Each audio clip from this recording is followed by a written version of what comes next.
everybody, to another episode of the Brett Allen Show, a pop culture podcast and video cast where we interview your favorite actors from film, television, music, comedy, and more. Today, we are chatting with the amazingly talented, say that 10 times fast, Derrico, a shot through the wall.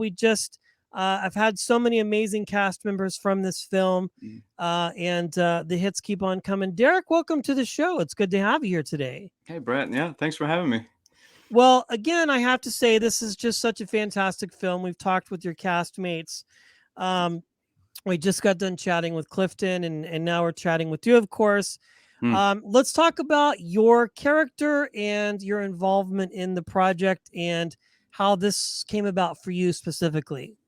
Yeah, sure. I play Ryan Doheny, Mike's partner. Uh, yeah, it was a part that I auditioned for. Agent sent me the role and the script, and I remember initially just reading this script and getting to the end, and that last scene sort of just hit me like a ton of bricks, and it just you read something pretty powerful when you kind of get this wash of emotion over you at the very end. And I was super excited to have the chance to read for any part really. And yeah, and so yeah, I got Ryan, his Mike's partner, who little bit of a well, despicable is a strong word, but he's pretty bad character who doesn't do the right thing when the times get tough. Ends up turning his back on his partner, but it was it was a thrill to play across from Kenny. We met up prior to shooting, had a really brief rehearsal period, but kind of working on that camaraderie together. And I was immediately excited to start working with him. He couldn't be a more kind individual. He's an incredible guy. Yeah, we had Kenny on initially.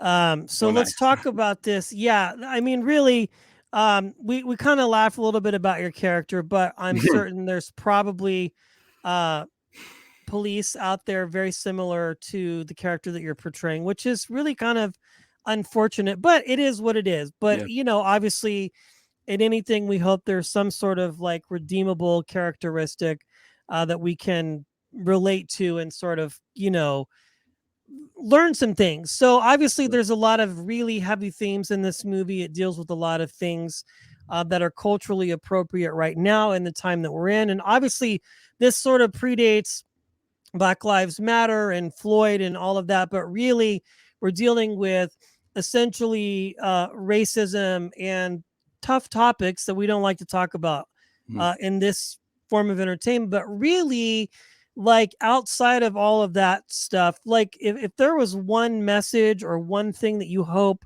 viewers take away from and in this project, that when they watch it, what would that be? Oh, well, I hope that that they see it, and then they realize that it's a film that allows them to decide for themselves exactly what um, went wrong here. I think that that's one of the greatest things about this film is it toes this delicate line and not telling you, not really preaching to you how to feel Right. about anything, but presenting these horrible issues and then just looking at it through the lens of family and the devastation that both brings to the victim and to the other side. And yeah, I hope that it I guess just I mean, that's all. Just that it can open a dialogue under an honest lens, um, to possibly take something that is so historically entrenched in America, since the very beginning, and bring down a sort of sobering look at the worst possible scenario, um,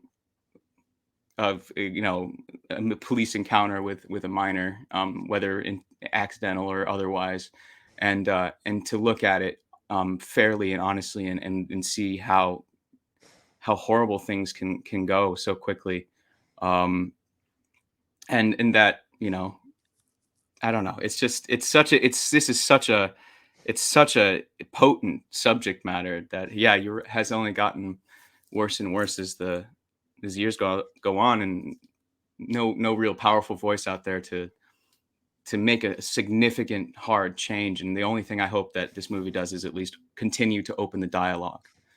Yeah, I think it definitely has and will continue. I think you guys did a really good job of that, and I think it's definitely going to reach the audiences that it needs to reach, and allow the type of conversations that need to be had. Again, you've been a part of some other great projects in your career and have really had the opportunity to do some great things. What was it, Derek, that interested you in becoming a storyteller? What interested you and made you go, "This is something that I want to do for the rest of my life"?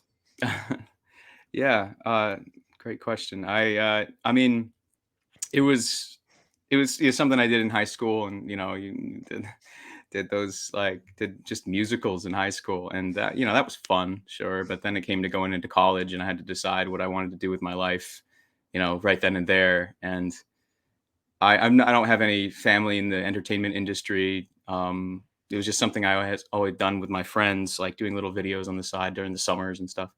But I was like, why don't I try to audition to one school, and if I get in, then maybe it's something I should take seriously. And the one school I got into, I only auditioned one place, and the one school I got into at Syracuse University, got into their BFA program. And I just, at that moment, I was walking over to my friend's house, and I just like decided, like, if I'm going to commit to this right now, I'm not going to look back. I'm not going to think about anything else. I'm going to try to make this work. So right then and there, as soon as I committed, it was like, all right, I'm going to try to be an actor.